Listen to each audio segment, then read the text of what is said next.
So the Cleopatra that you tend to hear about in history class is Cleopatra VII. She was the last of the Ptolemaic dynasty to rule over Egypt, and her family came to the throne following the death of Alexander the Great about 300 or so years beforehand. Now, because Cleopatra VII herself is so prevalent in the historic record, you tend to only hear about her in regards to the Ptolemies, and you don't hear about the other 300 years worth of Ptolemies, and you definitely don't tend to hear about her siblings, because she had at least 4 of them. Some people want to argue that she might have had a 5th, but she had at least 4 of them that we know of, and their stories are a bit chaotic. There's some executions in there. There's some assassinations. One of them drowned in the Nile. It's chaos. Let's discuss some chaos. Before we get to the chaos that is Cleopatra VII's siblings, we gotta lay some basic framework Ptolemaic chaos down first. So, okay, they have 4 different names for this 300-year-ish dynasty, okay? They've got, for guys, Ptolemy, after Ptolemy I, who was the guy that succeeded to the Egyptian throne following the death of Alexander the Great.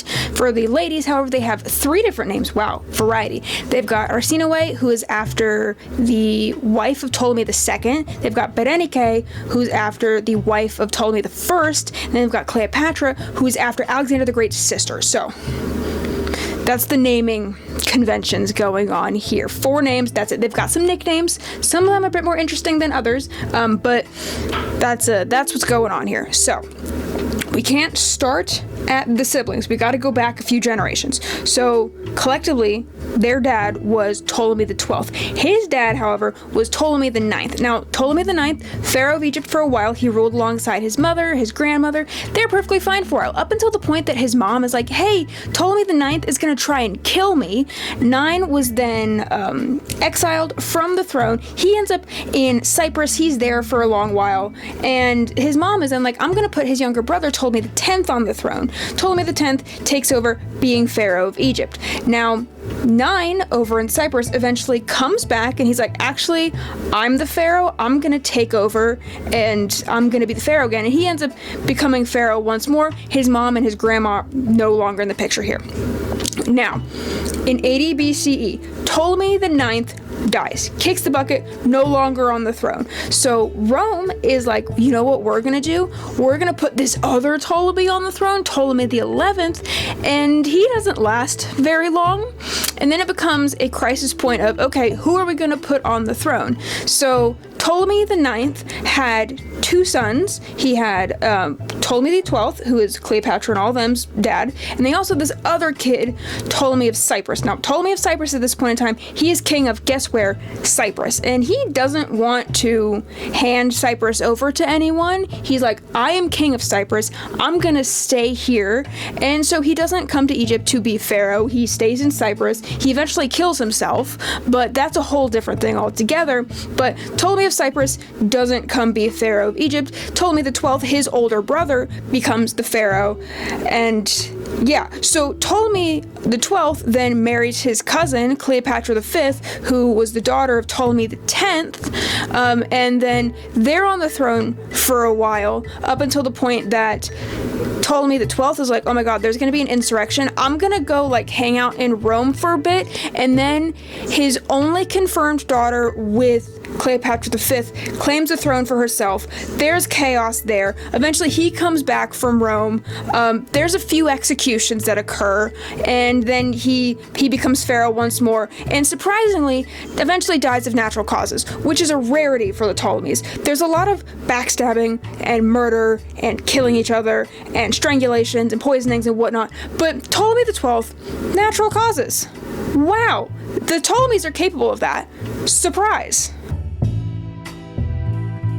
The oldest kid that we know for a fact existed, Berenike IV Epiphania. She's born around 77 BCE, the only confirmed kid between 12 and Cleopatra V. Now, in about 58 BCE, Ptolemy XII is like, oh my god, there's going to be an insurrection. I need to get the hell out of here. So he hightails it off to Rome and possibly brings Cleopatra VII, her younger sister, with him.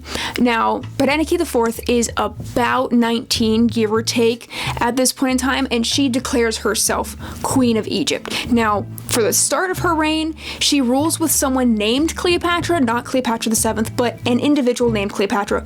We'll get there in a second on why I'm not giving you a specific name here. So, she's like, I'm gonna be queen all on my own. No one else is gonna be ruling alongside me. It's gonna be just me. However, the Alexandrian officials and advisors around her eventually pressure her to marry this cousin of hers, and they're married for about a week before she has him strangled. R.I.P. him. Anyway, so she's back to being queen all on her own. There's no Cleopatra at this point in time. It's just Berenike. Now, eventually, she does remarry to this other guy that Strabo claims was king. We don't have any other records that are like, hey, yeah, so he was definitely king. It's just Strabo saying he's king. But he was there as well, and by 55 BCE, Ptolemy XII has come back. He's like, I'm gonna reclaim the throne of Egypt. I am the pharaoh. My kid, not the queen. She's not in charge. I'm in charge here. And her husband gets killed in battle, and then 12 has Berenike and her supporters executed. And it is possible that Cleopatra VII, who's about 14 or so at this point in time, watched the beheading of her sister. So, yeah, there's that. The Cleopatra dilemma. All right, the individual that Berenike starts her reign with is someone by the name of Cleopatra. We don't necessarily know which Cleopatra. There's a few possibilities here.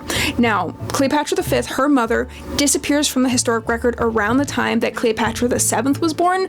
We're also not sure if Cleopatra V was Cleopatra VII's mother. All we know for a fact is who her dad is. Anyway, so that's what's going on that side of things. There's the possibility that this Cleopatra that Berenike was reigning with is someone that's referred to as Cleopatra VI Tryphania, which could be an entirely separate individual from Cleopatra V, but there's also the claims that she could have been an older daughter of Ptolemy XII, making her the older sister to Berenike IV. But again, we do not know because we don't know. These could be two separate individuals. They could be the same individual. We do, however, know that not long after Berenike claims herself as Queen of Egypt, Cleopatra dies, and the next Cleopatra to show up in the record as some form of a ruling monarch is Cleopatra VII, when Ptolemy XII returns to Egypt, has Berenike and her supporters executed, and then claims the throne again for himself, and then names his now 14-ish-year-old daughter Cleopatra VII his co-ruler. Welcome to the Ptolemies, everyone. Everything is chaotic. Welcome to the decisions of a teenage boy who is given the throne of Egypt. Now, okay, Ptolemy XII dies in 51 BCE. Ptolemy XIII is about 10 years old at the time. Now, according to 12's will, 13 and Cleopatra VII, his older sister, who's about 17 or 18 at the time, are made the joint rulers of Egypt. For the first 18 months or so of their reign, Cleopatra's constantly trying to sideline him, kind of push him off the side, be like, no, I am the sole ruler of Egypt, not you. This works for a time, and then it doesn't work when there's a series of political and natural disasters that take place, and the tides of favor turn against her and turn in favor of her brother, and then eventually she is driven out, she's off in exile, she is no longer in Egypt. Now again, this is a teenage boy. Homeboy does not have a fully, like most of these guys at this point in time, they don't have fully developed brains. I just want you to remember that as half or part of an explanation as to the shit show that is going on here. So, homeboy is confident. He's got the support of Egypt on his side. He's like, oh my god, this is fucking great. He has Rome saying that he's the sole pharaoh of Egypt. He's up on his high horse. He's living large. He's like, I am the pharaoh. This is fantastic. Okay, so Pompey, Roman general Pompey, sworn enemy of Julius Caesar, escapes Rome. He's headed to Egypt. Now, on August the 9th, 48 BCE, he arrives in Egypt. He's being ferried from his ships to Egyptian soil itself, and 13 is watching harborside. What does 13 do? 13 wants to curry favor with Julius Caesar, so he has Pompey murdered. All right? August the 9th, 48 BCE. 4 days later, August the 13th, 48 BCE, Julius Caesar just like shows up in Egypt. He's like, what the hell is this? Okay, you did this to a Roman general? What on earth were you thinking? Why are you presenting me with his severed and pickled head? What the hell is going on? Caesar establishes himself in the palace, and he's like, I'm going to call an audience with 13 at this point, okay? I need some answers here. Cleopatra sneaks back in. She's like, this is my way in. This is my way to getting reestablished as the Queen of Egypt. Now, during all of this, we've got 13 being the pharaoh. He's still confident, he's still cocky, he's still reckless. His supporters are kind of horrified when Julius Caesar throws all of his support behind Cleopatra, and then in turn 13 and his supporters are like, actually no, the queen is Arsinoe IV, our older sister, who's younger than Cleopatra, and that's all going on. All right, that's 48 BCE for you. In March of the next year, Cleopatra and Caesar are still being held up in the palace when Roman reinforcements show up to liberate them from said palace. Fighting breaks out between the supporters of 13 and the Roman reinforcement. There's a lot of fighting, and somehow 13 ends up drowning in the river. Was it intentional? Was it not intentional? Who knows? 13 drowns. Cleopatra is then reestablished as the Queen of Egypt, and then her other younger brother, now Ptolemy XIV, is made co-ruler of Egypt alongside her. He is 11 years old. 13 dies at the end of what's known as the Alexandrian War, which is just Julius Caesar's foray into Egyptian dynastic politics while he's already doing a civil war back in Rome against Pompey. Homeboy is just doing the most all of the time.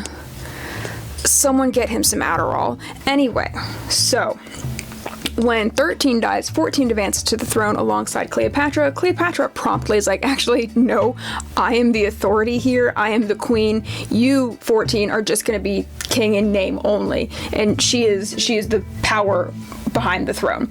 Now, 46 BCE rolls around and Ptolemy and Cleopatra go off to Rome. Mind you, the year before, in 47 BCE, is when Cleopatra and Caesar's son, Caesarion, or Ptolemy XV Caesar, was born.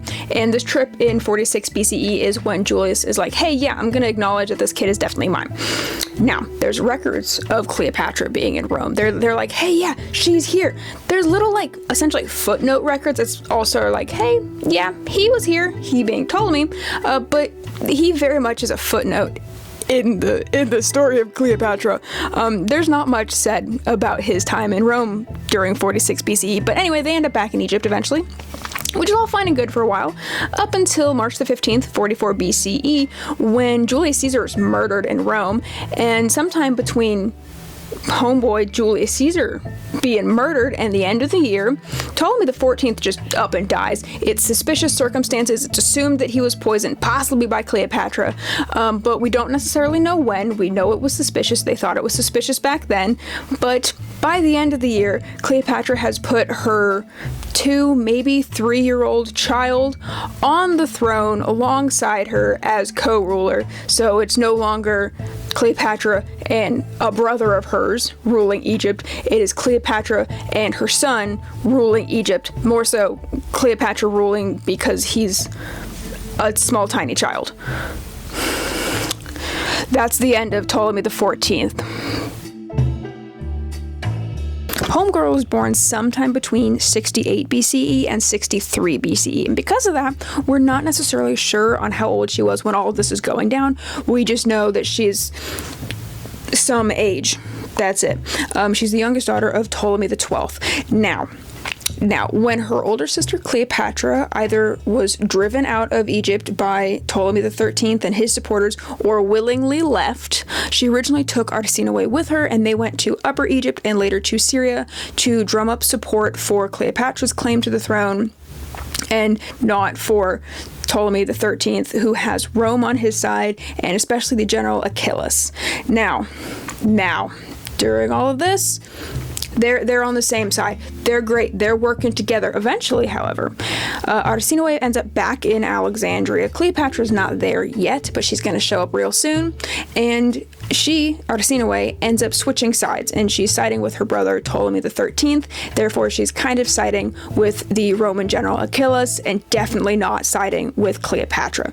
Now, when Julius Caesar shows up in about 48 BCE, he sets up place in the palace. Homeboy learns that his sworn enemy Pompey has been murdered by Ptolemy. He's like, what the fuck is going on here? Kind of holds various members of the family hostage for a little bit, tries to placate the younger Ptolemies, Arsinoe IV and Ptolemy the 14th, and be like, hey, I'm gonna make you co-rulers of Cyprus because your family has a tendency to murder each other. That attempts to go well, doesn't really go well. Arsinoe escapes during all of this, and she ends up declaring herself queen. She's like, I am actually the ruler now. Okay, everyone else needs to acknowledge I am the queen of Egypt. Bow down to me. She goes off trying to gain support amongst her brother 13's army and his supporters and everything. During this time, she has her tutor Ganymedes, who is trying to persuade her, and eventually does successfully persuade her, that Achilles is going to betray her and kill her. So she's like, actually, I can't let that happen. So she orders Achilles to be murdered. She then has Ganymedes placed as like the head of 13, now her army. And that's what's going on that front of things. They're trying to drum up support amongst the Egyptians and everything there. Alexandria, on the other hand, is in just a state of war, a state of chaos. The Romans are running around. Julius Caesar's running around. The leaders in Alexandria are like, hey guys, you know how we've been trying to not be a Roman colony for so freaking long? If we concede to Julius Caesar, guess what we're going to end up becoming? Hey guys, let's not support Julius Caesar and his actions. And yeah, that's what's going on that front. Arsinoe and the army return. All right, they confront the Roman guys that are there, Julius Caesar, his bits of the army, his reinforcements, all that. There's some fighting during all this. It's at this point in time that 13 dies, just mysteriously drowning in the frickin' Nile. He's dead, and at a point, Julius Caesar gets cornered in the lighthouse. He's surrounded by Arsinoe and her supporters and everything. And it looks like it should be a surefire, hey, Arsinoe has won this. That's not what happens, because Cleopatra is still in the picture here. She's just not physically present. And during this, Julius Caesar gets out of the lighthouse. He escapes somehow or other, but Arsinoe ends up being dragged to Rome and kind of paraded around, but she's not killed. This, for reasons not exactly clear, she is not killed, and instead she's sent off to Ephesus to the Temple of Artemis, in which she's there for a while. She's trying to be like, I'm gonna drum up support again. I'm gonna go back to Egypt. I'm gonna take my throne back. I will once again be the queen of Egypt. Doesn't matter if she's doing all this from Ephesus. She's determined. However, we then get to 44 BCE, specifically March the 15th, when Julius Caesar is assassinated, and her fate kind of gets thrown up in the air, because supposedly, again, Julius Caesar is the reason why she wasn't killed in Rome after she kind of humiliated him. So she's off at the Temple of Artemis. It's all fine. It's all good. We hit 41 BCE, where supposedly, purportedly, according to legend, according to story, she is dragged out of the temple and murdered on the steps. She's sometime between the ages of like 27 and 22 at the time. Again, we don't know how old she was when all this was going down. We don't know when she was born. We're not exactly how old she was when she died. But the claims is that this is either an order, is presumably an order by Cleopatra, and it was either an action done by Mark Antony or Mark Antony's supporters, Mark Antony's men, someone associated with Mark Antony taking the final killing blow out on Arsinoe, which then essentially removes the last remaining rival to the throne for Cleopatra to be like, hey, I am the queen. No one else around can take my throne from me. Now, in addition to that, there is a tomb in Ephesus, which is located in Turkey, that supposedly in antiquity looked like the Lighthouse of Alexandria, according to some claims. And in the early 20th century, there was a set of human remains that was found in the tomb itself. The tomb is not in a full state anymore. It's been destroyed, and the remains are not mummified. They are just skeletal remains. Some of them went missing during World War II. However, from what's left and what images we have of at least the skull, which is definitely what went missing, there were originally claims that this could have been Arsinoe and Arsinoe's tomb. However, reports state that some analysis has been done on the remains. They're like, hey, this is actually a boy between the ages of 11 and 14, so this definitely isn't Arsinoe. But Homegirl was murdered. Homegirl was murdered in Ephesus. Last remaining rival to Cleopatra. Rest in peace, Arsinoe. So, anyway, that's a brief rundown of Cleopatra VII's siblings. We're going to try this new thing where I ask you very nicely to like and subscribe. And if you have any topics that you're kind of curious about, you can put those down in the comments and we'll eventually play topic roulette. So yeah, I'm going to go to a Hozier concert now though. Bye.